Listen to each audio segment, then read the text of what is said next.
Good morning students. आज हम the fundamental unit of life chapter के क्वेश्चन आंसर्स को डिस्कस करेंगे। तो सबसे पहले क्वेश्चन है जो बहुत इंपॉर्टेंट है, who discovered cell and how.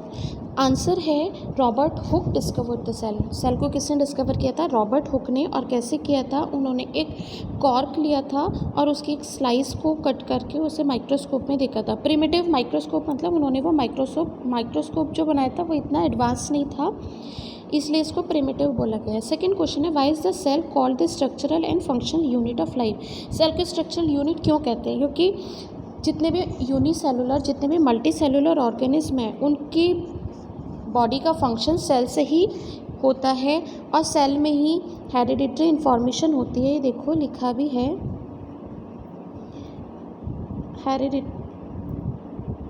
Hereditary information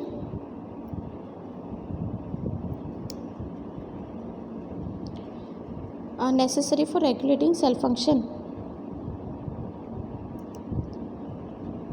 and for transmitting information to the next generation। और इसीलिए सेल जो है जनरेशन टू जनरेशन कैरेक्टर्स को ट्रांसफ़र करती है, हेरिडिटरी कैरेक्टर्स। अब हेरिडिटरी कैरेक्टर्स कैसे होते हैं?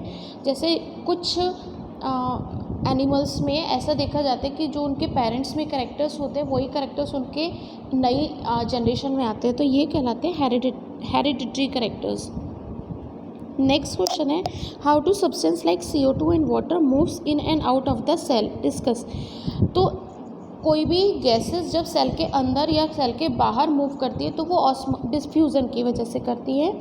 एंड वाटर कैसे करता है? हमने ऑस्मोसिस और डिफ्यूज़न पढ़ा है। डिफ्यूज़न में क्या होता है, गैसेस अपने हायर कंसंट्रेशन से लोअर कंसंट्रेशन में जाती हैं और वाटर अपने हायर कंसंट्रेशन से लोअर कंसंट्रेशन में जब जाता है through semi permeable membrane, then this process is known as osmosis. So if water is moving from its higher concentration to lower concentration through semi permeable membrane, then it is called osmosis. और जब gases ऐसा करती हैं तो वो diffusion होता है। Diffusion और ऑस्मोसिस में यही डिफरेंस होता है कि डिफ्यूज़न में सॉलिड, लिक्विड और गैस कोई भी मूव कर सकता है और सेमी परमेबल मेम्ब्रेन की नीड नहीं होती, जबकि ऑस्मोसिस में सिर्फ वाटर मूव करता है थ्रू सेमी परमेबल मेम्ब्रेन। अगला क्वेश्चन है, why is the plasma membrane called as selectively permeable membrane? Because selective मतलब अगर मेरे सामने 20 बच्चे बैठे हैं, मुझे उनमें से कुछ को सेलेक्ट करना है, तो वो सेलेक्ट वर्ड आया ना, तो प्लाज्मा मेम्ब्रेन भी ऐसी होती है। वो हर प्लाज्मा मेम्ब्रेन सबसे पहले तो ये है, तो ये एक सेल है, ये जो आउटर मेम्ब्रेन है ये प्लाज्मा मेम्ब्रेन कहलाती है। प्लाज्मा मेम्ब्रेन सेल के अंदर क्या चीज़ जा रही है और सेल के अंदर से क्या चीज़ बाहर आ रही है उन सबको मैनेज करती है। तो देखो यहाँ लिखा भी है, the plasma membrane allows a permit the entry and exit of the sub material in and out of the cell. कोई भी चीज़ सेल में अंदर जानी है या नहीं जानी, ये सब चीज़ें प्लाज्मा मेम्ब्रेन का ही काम होता है, वो अलाउ करती है तभी वो चीज़ अंदर जा सकती है। तो इसीलिए plasma membrane is known as selectively permeable membrane. Next question is, can you name the 2 organelles we have studied that contain their own genetic material? तो 2 ऑर्गेनेली जो अपना जेनेटिक मटीरियल कंटेन करती है, दे आर माइटोकॉन्ड्रिया और plastid. अब cell organelles तो आपको पता है क्या होती है, साइटोप्लाज्म सेल के अंदर प्रेजेंट होता है, साइटोप्लाज्म में ही सारी सेल ऑर्गेनेलीज होती है। हर ऑर्गेनेली का अपना अलग अलग फंक्शन होता है। आगे है, if the organisation of a cell is destroyed due to some physical और chemical influence, what will happen? अगर सेल का ऑर्गेनाइजेशन ख़राब हो जाए तो क्या होगा? सेल की डेथ हो जाएगी। क्यों? If the organisation of a cell is destroyed due to some physical और chemical, then cell will not be able to perform basic function. Respiration नहीं करेगी, न्यूट्रिशन नहीं करेगी, एक्सक्रीशन नहीं होगा, फॉर्म न्यू प्रोटीन नहीं होगा और ये फंक्शंस नहीं होंगे तो सेल के डैमेज होने के चांसेस रहते हैं। बहुत important question, why are lysosome known as suicide पे? ये अक्सर एग्जाम में आता है। आंसर इज, लाइसोसोम में डाइजेस्टिव जूस होता है जो कि सेल के अंदर वेस्ट मटेरियल को डाइजेस्ट करता है और सेल में जितनी भी चीज़ें प्रेजेंट, जितना भी वेस्ट मटेरियल है उन सबको डाइजेस्ट कर लेता है। अब ये डाइजेशन के बाद सेल की क्लीनिंग होती है, मतलब अब आपके घर में जैसे सफाई कोई हो जाए तो एकदम घर साफ़ लगने लगता है, यही प्रोसेस होता है। लेकिन ये लाइसोसोम बनते कैसे? सबसे पहली बात, लाइसोसोम बनते हैं एंडोप्लाज्मिक रेटिकुलम से बनता है गोल्जी एपरेटस। तो एंडोप्लाज्मिक रेटिकुलम में प्रोटीन और उसकी फोटोसिंथेसिस होती है, उससे गोल्जी एपरेटस बना, उसमें मटेरियल प्रेजेंट होता है। अब ये गोल्जी एपरेटस जब ओल्ड हो जाता है तो लाइसोसोम में कन्वर्ट हो जाता है। अब लाइसोसोम में वही जो लिक्विड जो पहले एंडोप्लाज्मिक रेटिकुलम में था पुराना होके वो गोल्जी एपरेटस बन गया, गोल्जी एपरेटस और पुराना होके लाइसोसोम बन गया, तो वो बहुत ज़्यादा डाइजेस्टिव हो गए, मतलब डाइजेस्ट कर लेते हैं। तो सेल के अंदर कोई भी फॉरेन मटेरियल आता है तो इन सब में डाइजेस्ट लाइसोसोम क्या करता है, उनको खा लेता है और उससे सेल प्रोटेक्ट हो जाती है। अब कभी कभी क्या होता है कि लाइसोसोम की आउटर लेयर ब्रेक हो जाती है और उस ब्रेकेज की वजह से सेल के अंदर जितना, उस लाइसोसोम के अंदर जितना भी लिक्विड होता है वो सब बाहर आ जाता है। अब जैसे वो बाहर आएगा वो सेल के जितना भी सेल के अंदर का मटेरियल है उसको सबको डाइजेस्ट कर देता है, जिससे सेल की डेथ हो जाती है। Next is where are protein synthesize inside the cell. Protein कहाँ सिंथेसाइज होते हैं? तो प्रोटीन हमेशा राइबोसोम में ही सिंथेसाइज होते हैं। प्लांट सेल और एनिमल सेल का डिफरेंस है, ये तो आप लोगों ने पढ़ा होगा अच्छे से। बाकी मैंने ये वाला चैप्टर यूट्यूब पे भी डाला हुआ है, वहाँ से भी देख सकते हो, उसके बाद आपको अच्छे से समझ में आ जाएगा। What is the difference between eukaryotic and prokaryotic cell. Prokaryotic cell primitive cell भी कहते हैं इसको, मतलब इनका जो सेल का न्यूक्लियस होता है वो वेल डिफाइंड नहीं होता। वेल डिफाइंड नहीं होगा तो सेल का न्यूक्लियस कहीं भी पड़ा है, हमें नहीं पता कि वो न्यूक्लियस ही है क्या है। लेकिन जो यूकैरियोटिक सेल होती है उसका न्यूक्लियस वेल डिफाइंड होता है। दूसरा, न्यूक्लियस के चारों, न्यूक्लियोलस बोलते हैं इसके, न्यूक्लियस को न्यूक्लियोलस बोलते हैं, सॉरी न्यूक्लियोइड बोलते हैं, न्यूक्लियोइड।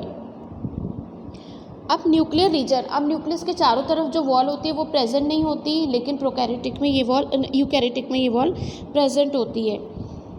प्रोकैरियोटिक सेल में सेल ऑर्गेनेलीज नहीं मिलती, लेकिन यूकैरियोटिक सेल में सेल ऑर्गेनेलीज मिलती हैं। बाकी का ये वाला भी मैंने आपको यूट्यूब पे प्रोवाइड किया हुआ है, आप वहाँ पे जाके देख सकते हैं।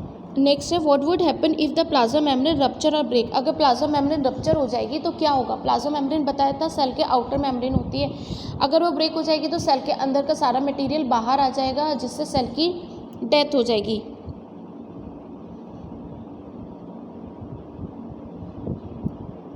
What would happen if the life of a cell what would happen to the life of a cell if there was no Golgi apparatus। अगर Golgi apparatus नहीं होगा तो लाइसोसोम नहीं बनेंगे। हमने बताया था कि लाइसोसोम किससे बनते हैं? Golgi कॉम्प्लेक्स से या Golgi apparatus से। तो Golgi apparatus नहीं होंगे, लाइसोसोम नहीं बनेगा, लाइसोसोम नहीं होगा तो सेल में जो भी वेस्ट मटेरियल है वो ख़त्म ही नहीं होगा। There would not be any excretion of and foreign material might accumulate in the cell. और क्या होगा? सेल में इन्फेक्शन के चार्जेस या बाहर से जो फॉरेन मटेरियल आते हैं वो ज़्यादा आएंगे और सेल डैमेज होती रहेगी। Which organelle is known as the power house of the cell. Power house of the cell is कौन होता है? माइटोकॉन्ड्रिया, जो एटीपी के फॉर्म में सेल को एनर्जी प्रोड्यूस करती है। Where do the lipids and proteins constituting the cell membrane get synthesize. तो याद रखना लिपिड्स एंड प्रोटीन्स कहाँ पर बनते हैं सेल में? They form in smooth endoplasmic reticulum and rough endoplasmic reticulum. Protein बनते हैं रफ एंडोप्लाज्मिक रेटिकुलम में और लिपिड्स बनते हैं स्मूथ एंडोप्लाज्मिक रेटिकुलम में। क्यों बनते हैं रफ एंडोप्लाज्मिक रेटिकुलम में प्रोटीन? क्योंकि रफ एंडोप्लाज्मिक रेटिकुलम के ऊपर राइबोसोम अटैच हुए हुए होते हैं। राइबोसोम का काम होता है, प्रोटीन फैक्ट्री भी बोलते हैं इसको, ठीक है। अब है how does amoeba obtain its food. तो amoeba obtain its food through endocytosis. What is osmosis? Osmosis is the process in which the water moves from its higher concentration to its lower concentration through semi permeable membrane. आगे आता है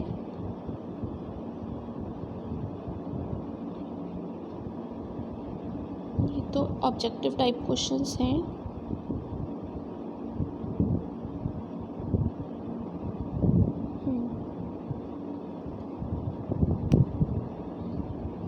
name the cell organelle which is termed as power house of the cell, तो answer is mitochondria.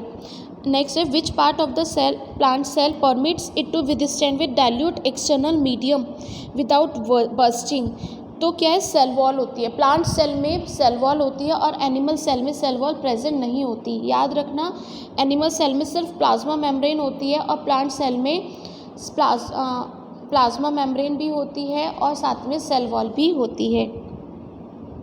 Identify the single celled organism from following, तो cockroach multi cellular होता है but Chlamydomonas unicellular होता है, snake multi cellular, mosquito multi cellular, लेकिन bacteria unicellular. और जो भी यूनिसेलुलर होते हैं वो ज़्यादातर प्रोकैरियोटिक होते हैं।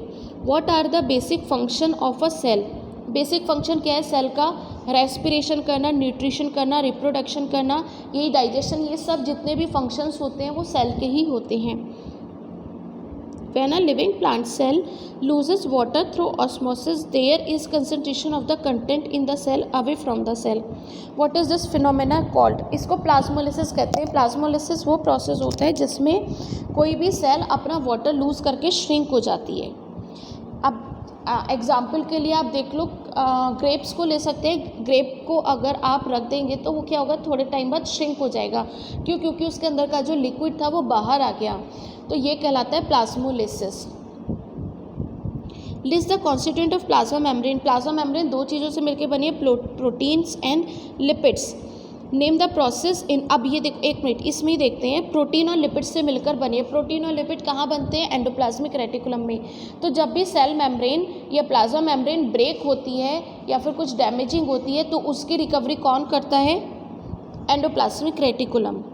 Name the process in which diffusion takes place through a selectively permeable membrane, the answer is osmosis.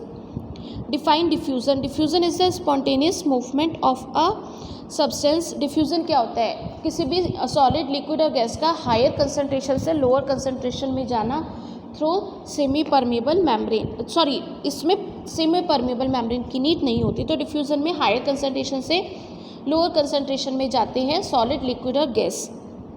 Name two factors on which shape of the cell depends, तो सेल की शेप, एक तो प्रोटोप्लाज्म की viscosity, मतलब protoplasm अगर liquid है तो cell की शेप चेंज होती रहेगी और अगर थोड़ा भी गाढ़ा है तो उसकी सेल की शेप फिक्स रहती है।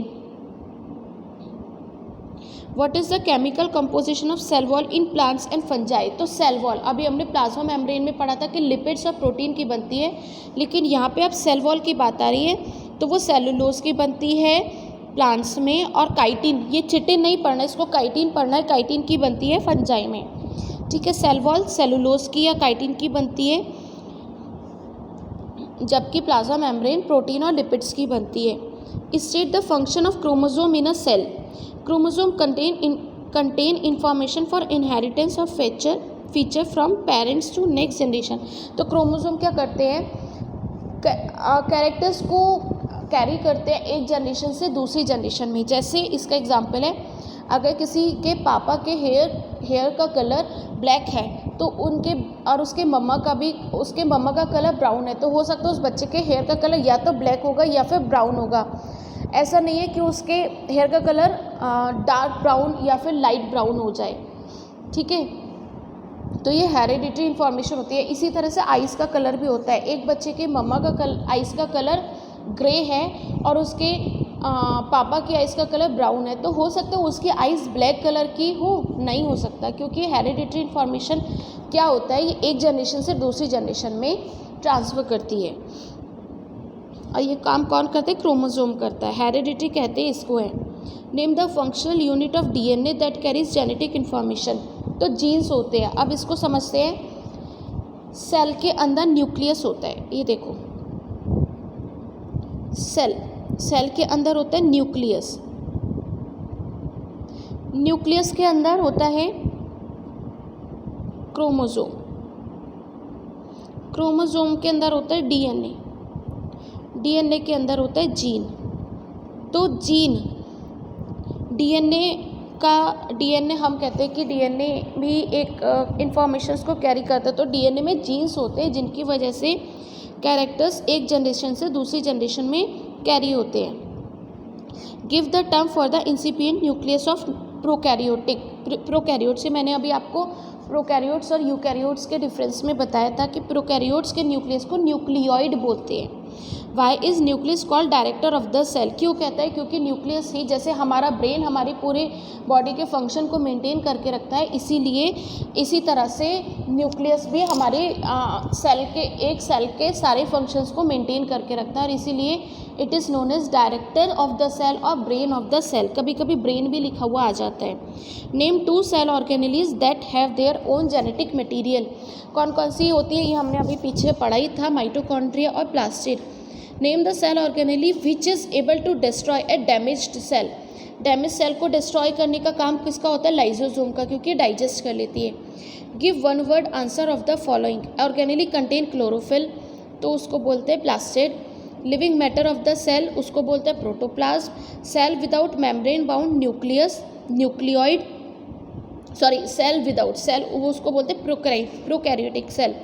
And organelle with cristae, mitochondria. अगर आप माइटोकॉन्ड्रिया का स्ट्रक्चर देखोगे, देखो ये स्ट्रक्चर है माइटोकॉन्ड्रिया का, ये क्रिस्टी कहलाते हैं।